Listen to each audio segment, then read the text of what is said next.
தமிழ்நாட்டுக்கு நம்முடைய மாண்புமிகு பிரதமர் அவர்கள் வந்தார்கள். ராமேஸ்வரத்துக்கு வந்தார்கள், ராமநாதபுரம் மாவட்டத்துக்கு வந்தார்கள், பாலத்தை திறந்து வைக்க வந்தார்கள். வரட்டும், அதை நாங்கள் விமர்சிக்க விரும்பல. ஆனா என்ன பேசிட்டு போனாருங்க, எவ்வளவு கொடுத்தாலும் இங்க அழுகுறாங்க, எவ்வளவு நிதி கொடுத்தாலும் நம்ம அழுகுறோமா அப்படின்னு பேசிட்டு போயிருக்காரு. மிகுந்த அடக்கத்தோடு மரியாதையோடு மாண்புமிகு பிரதமருக்கு நினைவுபடுத்த விரும்புவது, ஒன்றிய அரசிடம் கையேந்தி நிற்க மாநிலங்கள் பிச்சைக்காரர்களான்னு யாரு நீங்க கேட்டது, நீங்க சொன்னது, அதனால நினைவுபடுத்துறேன். நீங்க பேசுறது என்ன, குஜராத் மாநிலத்தினுடைய முதலமைச்சர் வந்தப்போ ஆளுநர்கள் மூலமாக தனி ராஜாங்கம் பண்றாங்க.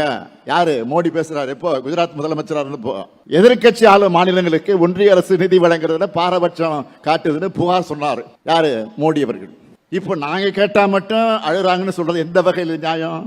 நான் கேட்பது அழுகை அல்ல, அது தமிழ்நாட்டினுடைய உரிமை. நான் அழுது புலம்பரணும் இல்ல, ஊர்ந்து போய் யார் காலையும் விடறவனும் இல்ல. உறவுக்கு கை கொடுப்போம், உரிமைக்கு குரல் கொடுப்போம். யார் கத்துக் கொடுத்தா நமக்கு, யார் சொல்லிக் கொடுத்தா?